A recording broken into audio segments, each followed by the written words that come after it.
greatest in the land. Someone who always can.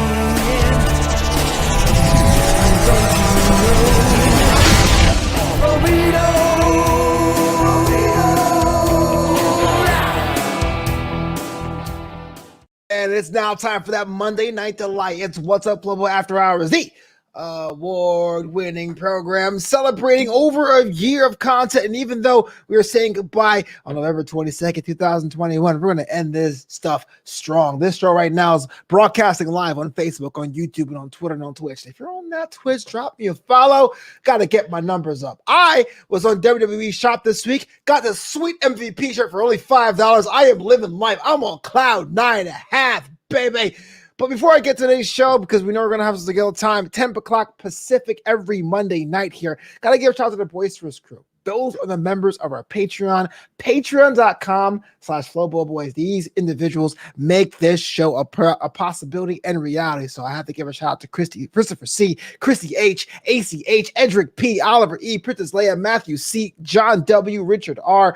You make this show a reality. But as always, I am not alone. See, I was on the Facebooks bragging about my memoir, bragging about my podcast, where I was hit up by the man who's doing so much things all over the world. I was impressed. He's an educator. He's a fitness model. He does every one of that. And he's actually looking to be the hottest teacher in America. Please give it up for the Brandon Harris. What's up, man? Appreciate that intro, man. Yeah, you know how it is, man. I try, you know. Man, it's about fitness. Look at you, man. Like, I mean, most people don't know. Like, think about it. Like, I mean, I've now known you half of my life. Half of my life. Oh, that is true, yeah. I met you the first day in the dorms at Flagler College. Yeah, 2003. Yeah, 2003. 2003. And so talk about a radical transformation, my guy. Look at you. People don't know this, but I used to be like 375 pounds back then. I used to sweat all the time. I didn't know what you were talking about. I was always moist. I was wet. Man, it's Florida. Everybody's moist in Florida. Come on. Bro, I would go to class and teachers would be like, "Oh, it's a beautiful day. Let's go outside." I'm like, "No." Why what you really need to tell the people is you used to wear that fedora. That was the thing right there. See, people don't know this. My hair was thinning back then. That's what it was. I was growing my hair out back then. That was my bohemian phase because I grew up in Brooklyn. It was always like long pants and trying to be gangster. I went to Florida. I had thinning hair. And I tried to grow it out as long as I can as a last ditch effort to hold on to it. And I was at 20, it was going. At 24, I was like, screw it. But yes, I wore like a Rastafarian hat. It was pretty bad.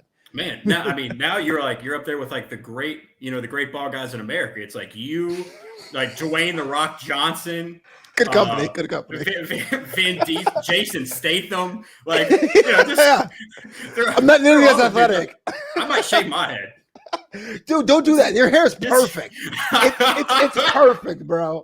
Give a shout out to Kristen Haywood Wong in the chat here. Thank you so much. If you have questions for Brandon, please let me know in the chat. We'll definitely ask him. But like I said at the top of the show, you do a lot. Currently, you are hot for teacher. You are a professor, assistant professor, at University of Arizona. Like, how'd you get out there?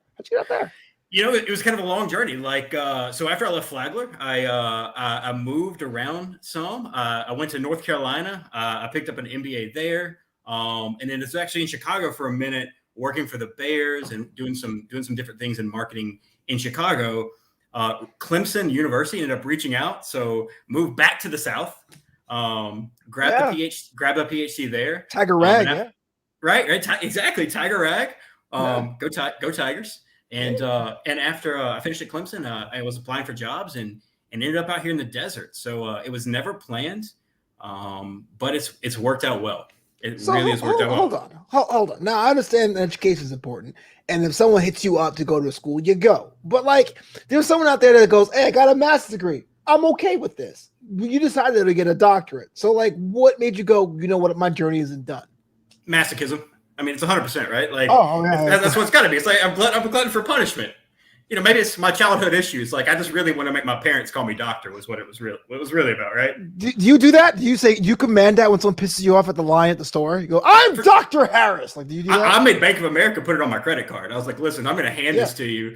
It's as long as they don't ask me what kind of doctor you are, because I'm like, I'm not a real doctor.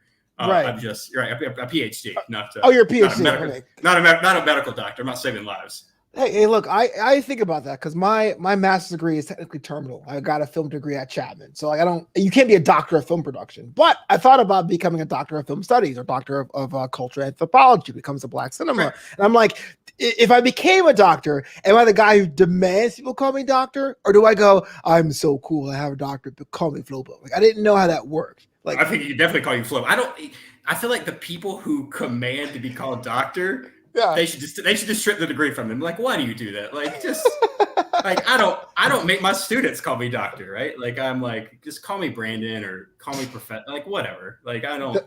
It's the only person I make call my doctor is my parents. That's it. Like, and I'm like, you guys paid for it, so I guess you could say it. That's how you command the extra piece of chicken or turkey at Thanksgiving. Jack Sure. Farmer says, doctor's name you earn, so I think it's fair to put it everywhere. Okay, fair enough. And James Lott Jr. says, I have a doctorate too, but it's really call me Dr. a lot. That does sound like a comic book villain. I respect that. Dr. Lot has the bomb. You know what I'm saying? But how long have you been down there in Arizona, man? How long has it been? So this is year 3 for me. Okay. Yeah. You're So good? yeah, You're good? You're fine? Yeah, Or you hate it? No, I love it. It was weird. So, I moved here from the land of trees and water and moving to the desert with cacti and scorpions and every other kind of bug out there. It's been different. And it really took me a while to really get integrated into like not only the environment, but just the people. Yeah. The people in here in Tucson are a little bit different in a good way. They are some of the most genuine, down to earth people I have ever met. And so I can't say good enough things about Tucson, Arizona, and what it's done for me, both professionally and as a person. Like I feel like I've grown so much here. So yeah, it's been a great transition, man. I really, really can't complain about those things. Shout out to next week's guest, Royce Massiel, showing up in the chat. Respect, man. So you're in Tucson now. How long was your adjustment period? Was there a culture shock period where you're like, oh wow, but people are different on some level. What do you mean, you people? You know what I mean. we're in the same space. No, like how long was your adjustment period going from the south to the southwest? Man, I mean, the adjustment period, it was probably a solid 6 months. Like, it takes a while. I mean, the South has its own culture, right? Yeah. For sure. But then you come to the borderlands, right? So, I'm 45 minutes from Mexico. And so there's so many traditions in like Mexican culture here, right? To make that kind of jump and to really start understand how the layers of culture really operated within the city and how that influenced not only the city, but the people within and the residents of the city. And that's everything from artwork to music to, just everyday interactions. Yeah, it took probably a good 6 months really for me to really become comfortable here within the city. Let me ask you a semi-personal question. How do you feel about the whole "Let's Go" branding thing? Your name actually being Brandon. Man, can I cancel my own name? Like I don't know what to do. Karens do it, right? Like it was funny. I was in the gym this afternoon. And one of my buddies was like, "Hey, let's go, Brandon." Like he was talking to me, like he was ready to leave, and I was like, "Wait, I don't think you can say that anymore. Like that's not like how." So it's funny how that's become such a cultural phenomenon right now. Yeah, and it doesn't piss you off at all. You kind of like, I mean, how do you take that? You go like, it's not me. It's just the name my mom gave me. Hey. I was like, thanks, mom. Yeah. That's something else for me to discuss with my therapist, right? Like, oh, now my name is being dragged. Great. Right. Karen's had that thing for a long time. I always wonder that because I'm seeing it pop up everywhere. I'm like, man, it's a good thing my parents did not name me this because this would be really awkward. But so I've been to Arizona once in my life. It was 2019. It was a comedy show in Tempe, which was like where ASU is, right? Yeah, I think it's a little far away from you. One of the best experiences of my life. I know people talk about Arizona, talk about how it's different, but like it was July, so it was like 11 p.m. and 115 degrees. But it was really cool. It felt cool to be like in this like space where you're just in the heat. Like people understand how hot it is. You're able to perform comedy across sight lines. It was a cool experience for me. So the question I have for you is, are you done there, or are there other parts of the country you want to take root in and live in, or anything like that? That's a great question. I don't know that I can answer it yet. I do not like the heat. First of all, if you could see by my complexion, like I do, I do everything to actively avoid the sun. Like if there is Yeah. shade, I am seeking it. Yeah. You know, I was on a hike not too long ago, and it's actually in Albuquerque, New Mexico, right? Also crazy sun. And I'm there and I'm hiking or whatever, and all of a sudden, like I can feel like my skin burning, and I'm like 7 minutes into the hike, and I'm Yeah. like, I know I've got SPF 100 on. I'm like, I don't know how to deal with this. Like, Yeah. I'm just supposed to like cover myself, you know, in like I don't know, like a hazmat suit every time I go outside. I get the big the what's it called, the Good Bad Ugly movies, the Clint Yeah, Eastwood, the that's hat, what it the is. poncho, and all that. So tell me about your path, right? You're a professor of education, it seems. Is that correct? Yeah. Yeah. So yeah, I definitely do some education stuff. Oh, hold on. Let me go back to your question real quick. As far as Yeah. living in other parts of the country, there are definitely other parts of the West that I want to explore. Like I've done the East Coast thing. I did the big city thing. You know, I did Chicago for a while, which I absolutely love Chicago. That's all right. You know, wow. I'm from New York. I'm sorry. Pizza's better. Bada boom. I mean, we're not really, you know, we're not pizza people, but you know, we do like pizza pie, right? Like You diplomatic son of a mother. our Italian beef is better. Fair enough. Anyways, so I think Denver's a great city. I'd love to explore Denver at some point. I've never been to Seattle. I think Seattle would be awesome to explore at some point. And so there's just some cities in the West that I really, really would like to touch upon or get to before whatever I decide to do happens. Yeah. I'm kind of the same way. I'm kind of the opposite. I want to check out the Southwest some more, you know, like the Albuquerque or things like that. So, yeah. Right. So your path is education. You're a doctor of education, like you teach education classes, or? I do not teach education classes, which is the funny thing. So my research is all on urban sustainability. So my PhD, so my PhD is in parks and recreation with a concentration in kind of urban environments and urban sustainabilty. And what I really research, what I really look at is I look at the benefits and consequences of integrating what they call urban parks or urban green spaces into different types of communities. So for New York, for example, like you look at the High Line, right? And so what were the benefits and the consequences of putting High Line in the West Chelsea neighborhood, right? So from a tax-based standpoint, you're like, oh, this is great. Like it's going to raise taxes. It's going to generate money. It's going to do all these things for tourism. Same time, you have to look at the gentrification effects of something like the High Line and the displacement of the residents that were living there, right? So can you explain real quick what the High Line is for those who aren't familiar? It's kind of a unique concept. Yeah, for sure. So one of the big things right now in parks and recreation and in kind of urban planning is what people have decided to do is, hey, there's a finite amount of space in cities. We don't have a lot of space, but we want more green space because that's what people are pounding on the table demanding. So what we're going to do is we're going to take our abandoned railways, abandoned riverways, and we're going to convert them to trails, and we're going to convert them to parks. And in doing so, then we're going to start building out residential areas around them to give people more and more access, right? So in my field, like the big benchmark is everyone in a city should be a 10-minute walk from a park or a recreational space. And so that's the goal. Right now, San Francisco is the only city to achieve that. You know, Chicago is not far behind, but like that's the goal. So what they're doing is they're trying to figure out every way that they can. These urban planners and greenway planners to really integrate these green spaces into urban communities. Royce Massaguel, I think he's out of Tullahoma, Tennessee, says, I wish we had them in our new Parks and Rec director down here. He seems really into the works. Oh, you're passionate, bro. Respect. Hey, respect. So again, like to me, I feel like that's something that's very like, it can be sexy if you're like, oh man, we all love trees, we all love plants, but I feel like there's a lot more that goes into that. Like, what does your research actually entail day to day, month to month, year to year? Yeah, so I really go in, and what I do is like I interview a lot of residents where gentrification is occurring because of these parks, and I say, hey, like, are there benefits to this space? Like, we know, for instance, you just put this $200 million trail in my backyard. Am I going to get benefits of them? Am I going to use it? What exactly is that going to look like for me? So the day to day for me is, I mean, obviously doing research, reading articles, trying to stay up to date on all the research, but also like really kind of placing myself in these communities and talking to the people to see how these spaces are affecting them.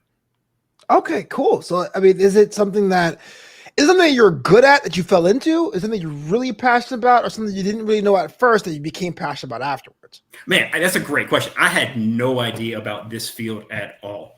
Right. Okay. I wanted to be in sports marketing. My MBA is in sports marketing. Yes, I remember that. You're sports management. I worked for the Bears. That was my thing, right? I was like, hey, I'm gonna go. I'm gonna like make a name for myself in sports marketing. I'm gonna work for the Bears. It's gonna be great. What people don't tell you about sports management, sports marketing is there's like a cap, right? Like you kind of hit a ceiling. There's a lot of people running on like a lot of like really lean teams right now, and it's really hard to work your way up.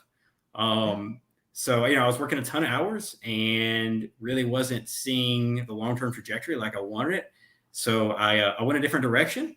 Like Clemson came calling, they offered me a package I really couldn't refuse, especially I was, 26, 27 at the time. So moved to South Carolina, grabbed the PhD. And while I was there, I really started to learn more and more about these issues with urban parks. And it all started with me working in some of these communities with a mentor of mine, and it just kind of got the ball rolling for me. So walk me through this, man. Like, because I know when you go to college, I'm not sure how your parents were. My parents were like, you better get something you want to do. You know what I'm saying? And you basically had to pivot, and that's something that a lot of us have to do, especially around our age. We had an idea what we want to do. Things change. Like, was it kind of like, bam, this is what I feel like the next step for? Did you have to like talk to somebody? Did you feel like a failure for switching up your next step? Like, what was it going through your mind on a mental level?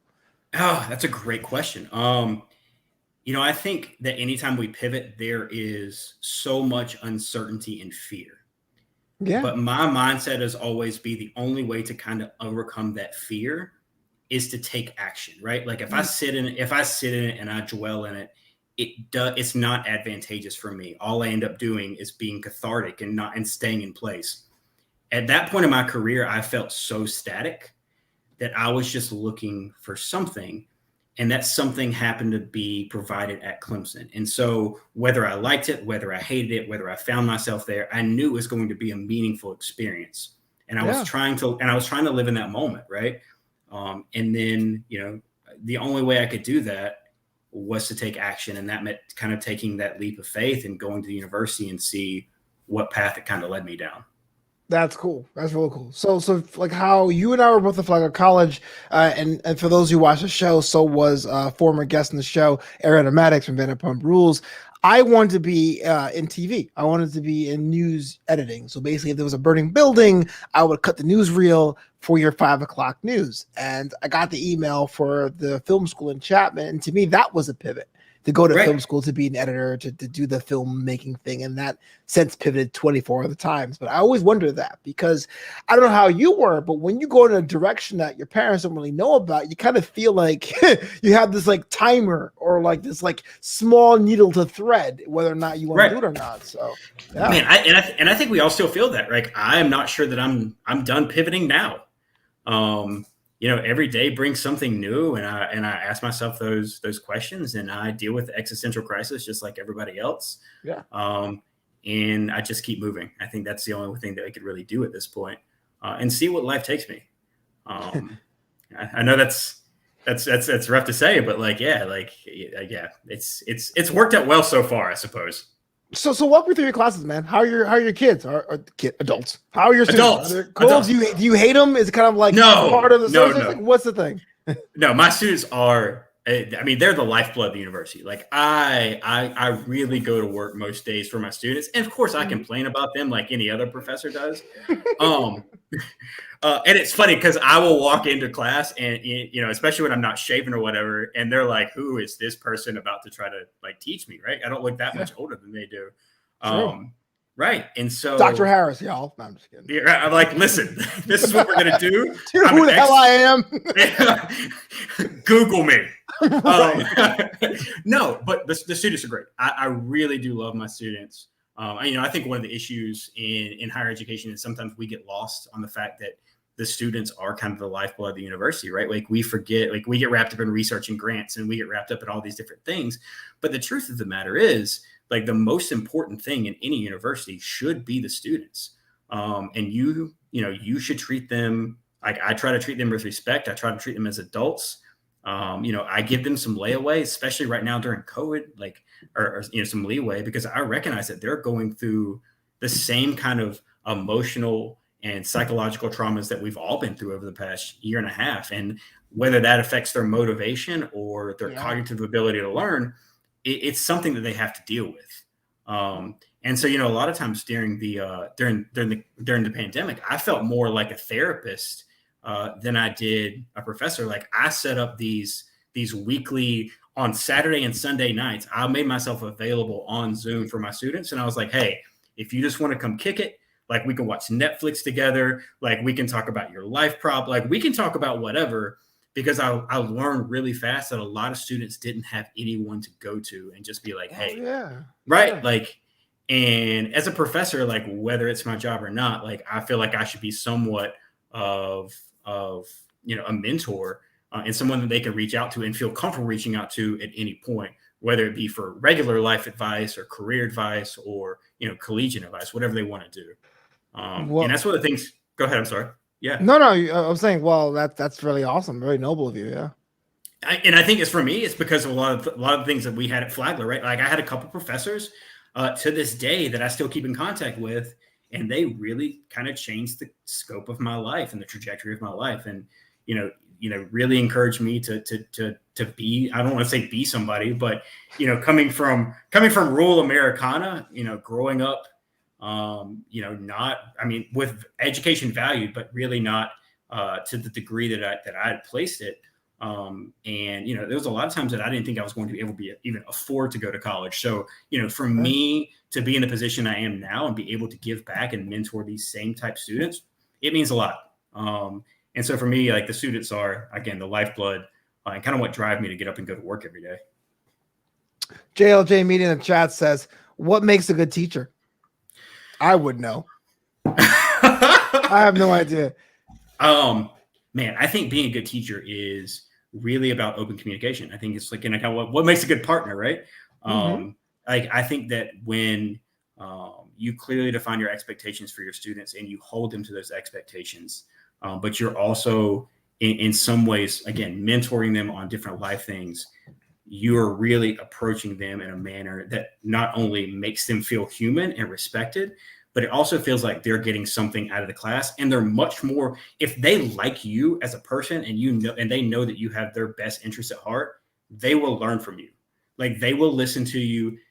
They're going to pay way more attention to you. Like, when we're having lectures, when we're having these deep conversations, right? And so for me, it's kind of that balance. It's really about treating your students with a ton of respect, giving them a lot of autonomy to make mistakes, but also giving them those theoretical and those things that they actually come to university for. And you do it every dang semester. Are you live or are you doing virtual still? What's the deal? So I'm still virtual. I go back live in the classroom starting in January, and I'm so ready. I'm so ready to get back in there. Do you have like a green screen room? Like, how does that work? Is it like a thing or kind of like whatever? I'm just doing whatever. No, it's a green screen. Yeah. So like all the lectures are like recorded on green screen, and so there's like everything behind me, and so my PowerPoint slides are there. But here's the thing: like, I'm so big with like gesticulations and like moving my hands and things like that, and you can't do that when you're in the studio. Oh, yeah. They're like, please don't do that. And so I'm the worst virtual teacher in the history of virtual teachers. I'm terrible. I'm not good at it. I'm the same way. I feel like for me personally, because my podcasting is very specific, it really comes down to using the top half of your instrument, but you only have, this much space to really do anything. And that's kind of the one thing I have to realize as a comedian, because as a comedian, you can like walk, you can do like some crazy gestures, but you have a box to work in. Well, that's the thing. If you don't know, that's how white people dance anyway. So I got that down. Like, I'm straight hands. I'm straight hands. No, y'all just voguing everywhere. I don't move my legs. Why would I do that? I got like two moves. Royce Massigill says, I used to be an AEA at elementary school. The principal told me to leave my instincts at the door when dealing with students. What do you think that meant? Yeah, I don't even know how to answer that question. I kind of teach with my instincts, right? Like, I don't know. I couldn't be left with people. I can't tell people to be smarter. I have no idea how that works. Yeah, right. I can't tell you to be smarter. Or, I guess what I guess what the principal may have meant by that is like kind of leave your stereotypes and your generalizations at the door. Like, don't think that because of how a student, the background he may come from, what he or she may look like their religious orientation, right? You have to check yourself at the door at all times, right? Like, you've got to put those things, to the side. The issue with that, though, Flo, is like there's this idea of implicit bias, right? And so we all kind of entered the classroom with this idea of implicit bias. So these things that have been ingrained in us from our environments, from our past, right? And so one of the biggest things you have to learn as an educator, especially in college, is to like really check yourself, right? Right. Is to check yourself all the time and make sure like this continual process of reflexivity and making sure that like you're not letting those things leak into your perceptions of your students or how you perceive them walking into the classroom. Man, that's deep, man. I love it. Puff pass. But when you're not doing it, man, because you're over there making it happen in University of Arizona, what do you do for your downtime, man? We do for fun, days off. Are you a guy that goes outdoors? You stay indoors? You game? How do you refill that cup, brother? It's not gaming. So, right now is the perfect time in Tucson to be outdoors. So I have been, I try to get outdoors as much as possible. I do kind of stay inside during the summer just because, again, this pale skin is not it's not conducive. I live that straight vampire life. You are not this Corinthian vinyl skin, baby. I can't go outside, baby. I'm the Nicole Kidman of academia, right? Like, I don't want sun to touch my face. Right.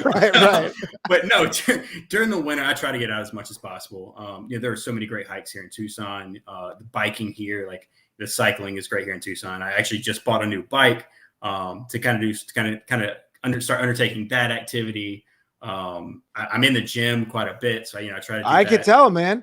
At least 6 days a week. So yeah. So I see you work at the gym. But here's my next question. I actually have it here in my notes. Why is your Instagram private? People need to see them abs, baby. People need to see you in the gym getting that work. Why is it private? Man, it's got to be private. It's for the students. So here's the thing. What? When the Instagram was no, that's my next chapter. I'm like, you know what? Here's the ultimate pivot. Hey.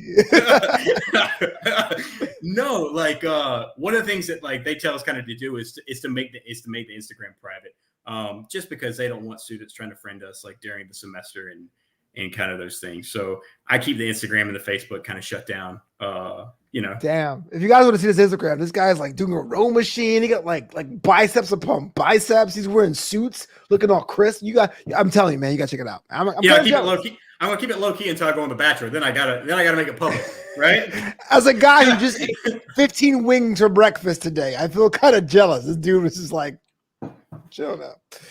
I'm not kidding you. What I ate for breakfast this morning, I ate egg whites and a Snickers bar. That's not a lie. Like, I had so much Halloween candy left over. I was like, I don't know what to do with this. Did you buy it for yourself? Did you buy it to give out? Did you like go out trick or treating? What was the deal? No, I bought it for the kids. And then what kids are hitting the professors for Halloween? I live in a neighborhood. I was like, they're gonna come. It's gonna be great. I did not have a single kid come to my door. I was so disappointed. I could have told you that, dude. I've been living in the neighborhood for the past 15 years. Ain't no kid. They're on their phones, bro. No one's trick or treats anymore. Totally old school. You kidding me? I give a shout to Philip Reich over here. He says, had a McRib and equally satisfied and disgusted with myself. I've never actually had a McRib, so I can only imagine. You're missing out on life. McRib that's the sandwich right there. Go on, tell me more. Oh man, I mean that's that limited edition McDonald's like once a year. I'm sorry. There's no way you can make a McDonald's hamburger fancy or a sandwich fancy. You can do that with a Shamrock Shake. I mean, that's a delicatessen right there. I've only had a Shamrock Shake once, the half and half with the chocolate in the bottom, the Shamrock Shake on top. I actually liked it. It was pretty cool. That's the fancy restaurants like they reposition pigeon as squall, right? Like, so we just got to figure a way to reposition the McRib, and we can sell it as a delicacy. What trips me out, they don't tell you what kind of rib it is. They just say a McRib. It's kind of like choose your own animal. That's what that is. Just so weird. So what about, man? I've been to Arizona once. A lot of fantastic looking ladies. What's been the game for you out there, man? Are you out there like painting the town red? Are you going to shows, meeting ladies? What's the dating life like out there? Man, well, I mean, with the shutdown, like, so I got here. I was living here for a year, trying to get myself adjusted to all the weather and all those things. So I wasn't really dating at that time, and and then COVID hit, and that really kind of put a halt in dating. But yeah, man, I've been out there. I've been doing some dating. Okay. And I've met some really phenomenal people who I've had some really amazing experiences and amazing times with. Hey. Yeah, it's been good, man. It's still working on things, but nothing's perfect. And so, we'll see what happens. As a man who was super attractive in the big city, what's the deal? You want to get married one day? Just play it loose? Like what's like the future plans? Do you have future plans? Future plans. I'm really just kind of playing it how it comes. Like I would love, I haven't decided on the big kid question. I mean, that's always a question. Like, do you want kids? At 36, people are like, oh, you're going to have kids, right? I'm like, I don't know. Marriage, absolutely. Right now, honestly, like I love my independence. And the person who I'm with, like the things that are most important to me are things like traveling or things like experiences are just really enjoying those times in life, those moments. Right. Right. And so, yeah, we'll see what happens. Again, like I'm not saying no to marriage. I'm not saying no to kids yet. I'm just kind of playing it by ear right now.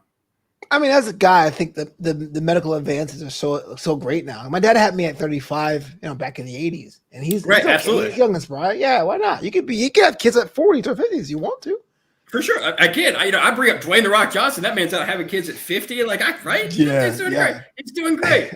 He's timeless, though. I mean, he's timeless. No, because I know like every city is different, right? Like I live in Los Angeles, and I'm a stand-up comedian, and even before I was single, I would go to comedy shows, and everyone would have like, the thing in dating LA is so rough and hard, and people are weird. If you have the experience, if you met good people, or they're kind of like, yo, I don't understand dating at my age. Like, what's been your thing?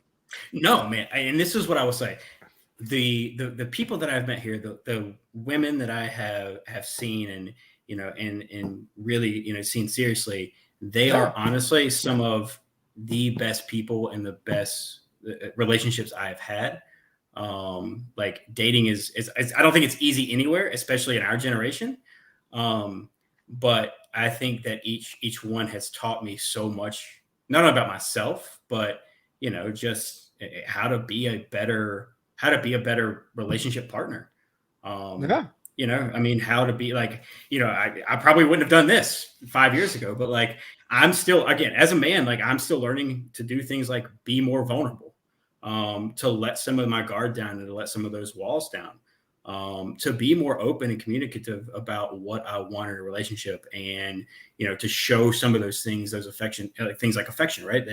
That sometimes like we get portrayed or we get stereotyped or stigmatized as being weak, especially, when you come from a background where that's kind of placed on you or impugned in you, is that you're supposed to be a certain type of way. Yeah. And again, even at my age, I'm learning how to be, I don't want to use the word soft, but like how to be a little bit softer, and a little bit more there and available to the person that I'm with. So I know you asked me for this, but you tell me some advice, because I'm trying to understand this whole dating thing in LA. It is a trip, bruh. Like it is a trip. Man, I think the biggest piece of advice. Sorry, yeah, I should ask you for advice first of all. Don't do that. That's the worst idea. I have no idea how women work, bro. Yeah. Man, the only thing I guess I could equate dating in LA would be like to dating in Scottsdale, right? Which Arizona, which is like LA light, which I don't know if you've ever been there. Yeah, I've driven through it once. I haven't stayed. Man, I think the biggest thing is to find someone who you are compatible with, is one. Number two is I think you have to find someone who wants to help you grow, not only like professionally, but also as a person. I think number three is having someone who challenges you, to be a better person, right? Like you don't want to, again, like we talk about being static in a profession. I don't think you ever want to be static in a relationship either. So I think that is something else. I think that you have to be able to have those deep, intimate conversations and work through things as a unit as you are moving forward. I think when challenges come up in a relationship, you should have to be able to address them. A lot of the things that our first idea of attraction is we see the physical form, right? And like obviously you live in LA. There are so many beautiful people, right? There's True. like beautiful people everywhere in LA.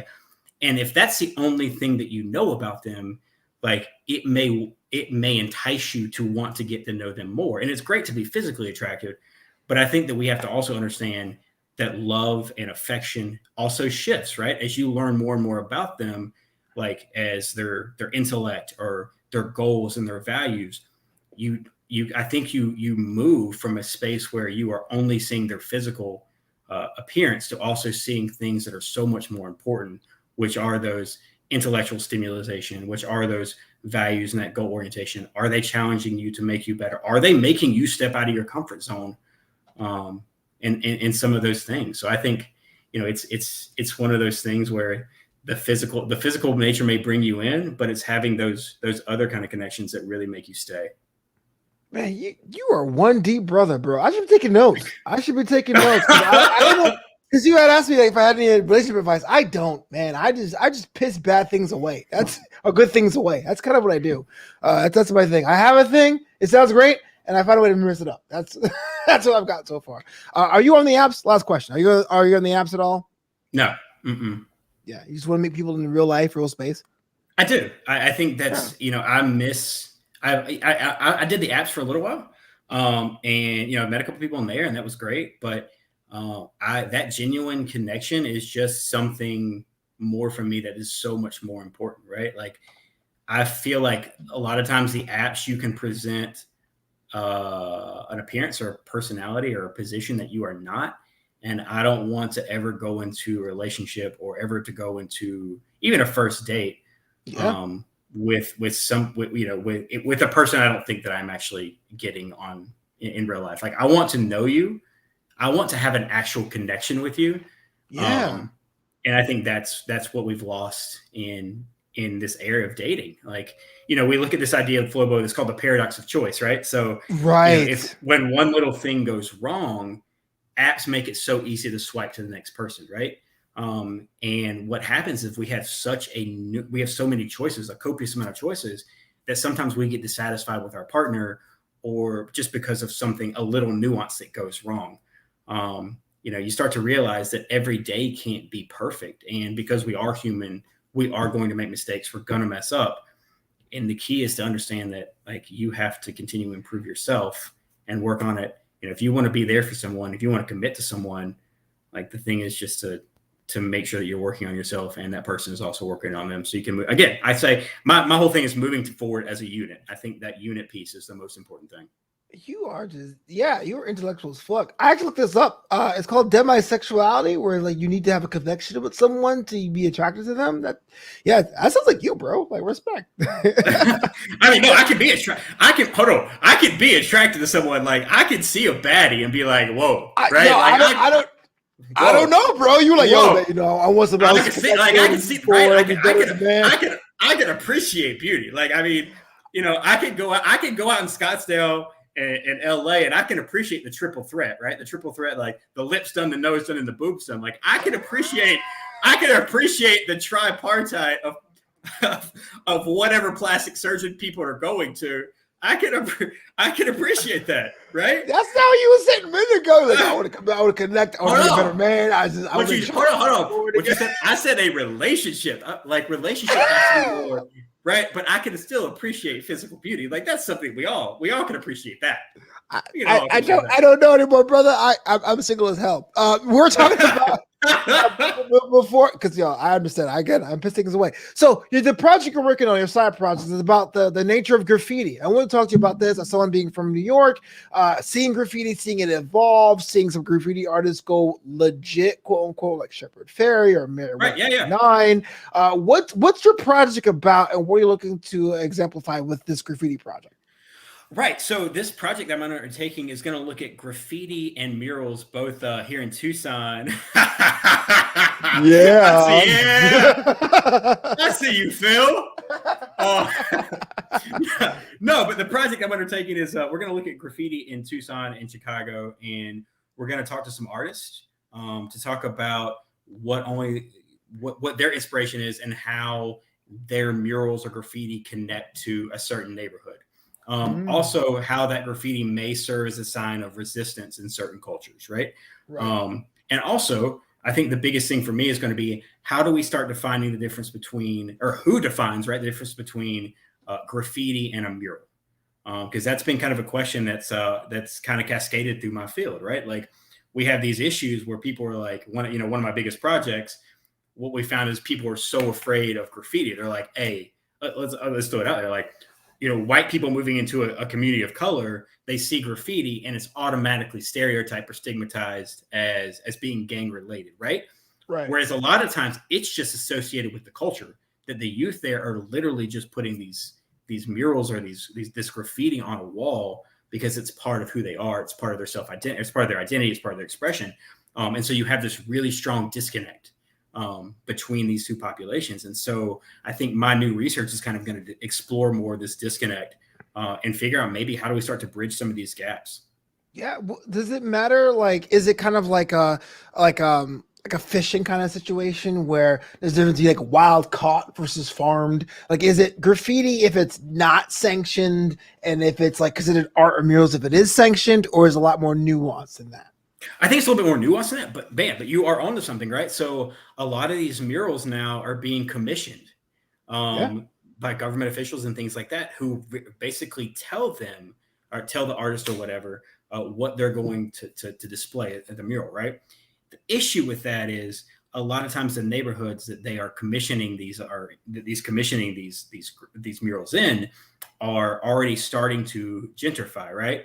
Because what we start to find is people want the urban grit without having the actual urban grit. They want to say that they live in XYZ neighborhood, but they don't really want to live in XYZ neighborhood. Like they want to claim the Bronx, but they don't really want the Bronx experience, right? Fair. Right.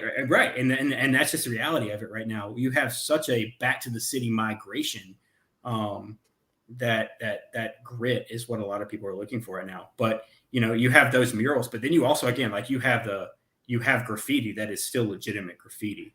But again, a lot of times when that graffiti is put on walls, it's whitewashed or it's painted over almost instantaneously. So what gets to stay up and what gets brought down is a lot of times up to the city and how they view it. So when you're commissioned to a project, is it kind of like you have a hands-off approach, or do you appreciate the art form yourself or you don't have that space to appreciate the art form? You're really more of a researcher there. No, I really, so I only do research that I feel like I'm kind of passionate about. Okay. Yeah. Cool. Very cool. I mean, luckily for me that I'm in a position here at Arizona where they kind of give me the autonomy to do my own research.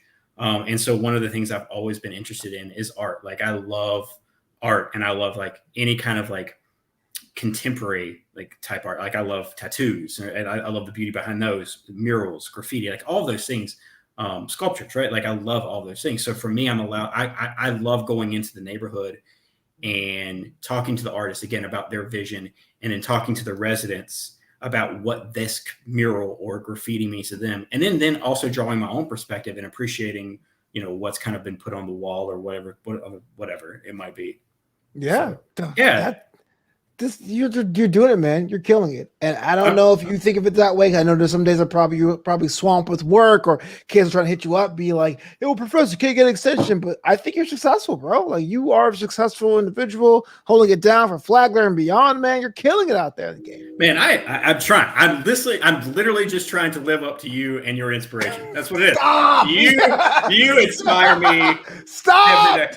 Oh, I have to ask you. I have a question for you. What did you do for What did you do for Halloween, my guy? What did you do? So kind of did nothing like as far as like the trick or treating things. I worked the Saturday, but like I'm on the Spotify podcast. It's called Mac Mania. Every Tuesday we talk about professional wrestling, and so I got up early the Sunday and I got myself in face paint as Pentagon or Penta El Zero Medo, and I did like a Filipito version. Took that picture. I had coffee with a friend, and then I had an esports gig lined up, but the esports gig got kind of canceled. So super chill. Unfortunately, I went to the store Sunday night to get candy corn, and it was already sold out. So I didn't really get to enjoy it the way I wanted to. But it was pretty cool. You know what I mean? Nothing nuts, nothing crazy. So first of all, who likes candy corn? That's a flaw right there. That's a fatal flaw. This guy here, dude. Pumpkins, autumn mix, Candy corn, give me it all. And pineapple on pizza. I don't give a fuck. I'm right. too old to be embarrassed, man. First of all, you're going back to what did you want to be as a child? I like no cap, like no fucking lie. I wanted to be a professional wrestler at one point. Oh, what was your name? Gotta ask. Man, I really didn't have a name. I didn't really have a name, but I had a finishing. Hold on, but I had a finishing move. Go on. Right. So the finishing move was gonna be like a DDT, right? Right. But, hold on, but you're also gonna bring up and scoop the leg and like kind of pick him up with the DDT and drive him in that way. Because I figured I was never going to be a huge guy, so I could pull off a DDT like maneuver, right, on the bigger guy. So like a fisherman's buster, like a fisherman's buster. Like you basically hook their legs and then bring it down. Yeah. Okay. Yeah. Respect. But before that happened, right? But I feel like I was the innovator of it. Yes, you invented the fisherman's buster. Look, the chat's going nuts right here. Woo pineapple on pizza, boo candy corn. You know what? Don't kink shame and don't candy shame. Sugar shame is the worst kind of shame, Phil. And people like candy corn are sus. Yeah, you know what? I used to live in silence and in fear, but I'm 36 years old. I've been on this planet 3 dozen years. I don't give a fuck no more. And Michelle Mabel goes, I want pepperoni on my pizza. Here's the deal. I don't hate pineapple on pizza. If I'm at a pizza party and it's there, I'll eat it. I don't really order it myself, but I don't understand the hate people have. Live and let live. That's all I'm asking, baby. That's all I'm asking. Pineapple on pizza. So you know what? I'll eat pineapple on pizza. Candy corn though, that's sus, man. Candy corn what's your candy, you highfalutin Dr. Harris? What's your candy? I mean, Reese's Fast Break? I mean, come on, man. Can you even find a fast break in a normal store anymore? That's a very niche thing, man. Skittles. How about Skittles? Like I go with Skittles, right? Fair enough. I like Skittles. We're gonna go with generic candy. It's gotta be Skittles, man. It's gotta be Skittles. Brandon Harris with the Flobo After Hours, man. We're about to wrap this up, but before we do, are you down to play a game, sir? Let's go. Because if you said no, it'd be kind of awkward. This one here is a classic. It's called Risky Sevens. Basically, I'm going to ask you 7 questions for charity. Get the question right, I'll donate $5 on your behalf to a charity you've earmarked, which is the Border Youth Tennis Exchange, or BITE, Tucson, Arizona-based charity that, quote, is a cross-border youth development organization that offers tennis and academic classes on both sides of the border in the city of Mexican city of Nogales, Arizona, and Nogales, Sonora, Mexico. Get the question wrong, they get nothing. So 7 questions, $35 on the line. Think of the children there, Brandon. Think of the children. Let's go. All right. The topic, of course, has to be Arizona, man. It's about 7 questions, the Grand Canyon State. Go. You could probably phone a friend one time in the chat, but I wouldn't trust them because they're not from Arizona. All right. Number 1. Nevada may be known as a silver state, but Arizona is known for having lots of this metal. Copper. Oh, that's correct. Oh, man, already starting off strong. Okay, maybe I should do harder questions.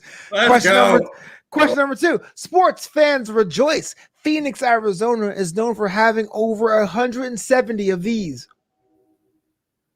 Can you repeat the question? Sports fans rejoice. Phoenix, Arizona is known for having over 170 of these.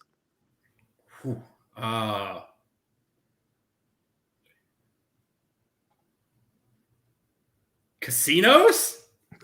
The answer is golf courses, because casinos aren't a sport. Of course. Casinos aren't a sport, bro. No, I was thinking of sports betting. That was terrible. I'm sorry.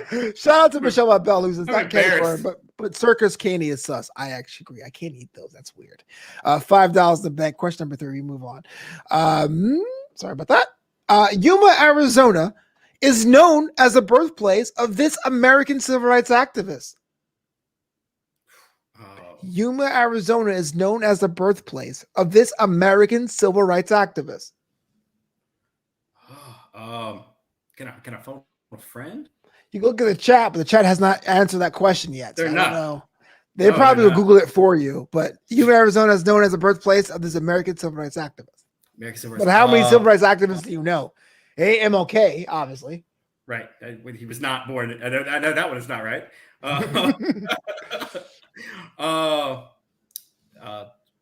Man, I have no clue. Cesar Chavez. Cesar Oh my Chavez God. is one of the most popular for migrant workers' Sure. rights, right? $5 in the bank for bite. We're moving on. Question number 4. True or false? 2 Nobel Prize winners have graduated from the University of Arizona. True or false? True. False. 3 Nobel Prize winners have Damn. graduated from University Damn. of Arizona. Think of the kids, Brandon. What are you doing? $5 in the bank. We got 3 more to go. You got some chance to get some ground here. Located in Apache County, this city is known as a capital of the Navajo Reservation. And I'll slow it down so people can Google it for you in the chat. Located in Apache County, Arizona, this city is known as a capital of the Navajo Reservation.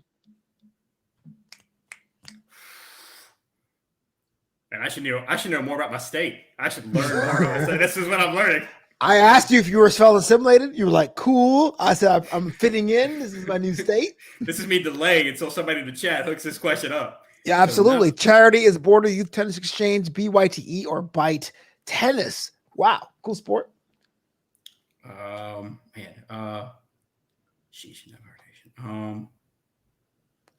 chat, Philip Reich in the chat has an answer. All right, Phil, we're gonna go with Window Rock. Final answer? Sure, final answer. That is correct. Window Rock is the capital of the Navajo. You got 2 more for you. $10 in the bank for bite. 2 more. This one is a plus or minus 5, so you can get within 5 of the answer here. The hottest day recorded in Phoenix, Arizona was on June 26, 1990 at blank degrees. Plus or minus 5. 125. Correct. 122 was the actual hottest temperature recorded in that state. That's $5, $10, $15 for bite. Last question here for you. Sevens. It's Arizona at 119 square miles in area is about the same size as this famous European country. So 119 square miles, like for example, Alabama is the same size as the United Kingdom, right? Okay. At 119,000 square miles in area, Arizona is about the same size as this European country. $15 in the bank, you're going for 20. Let's go with Germany. Close. It's actually Italia, Italy, baby. Well, that's great. Still, $15 will go into bike, man. 15 is great. Think of the kids, man. They're going to totally like that.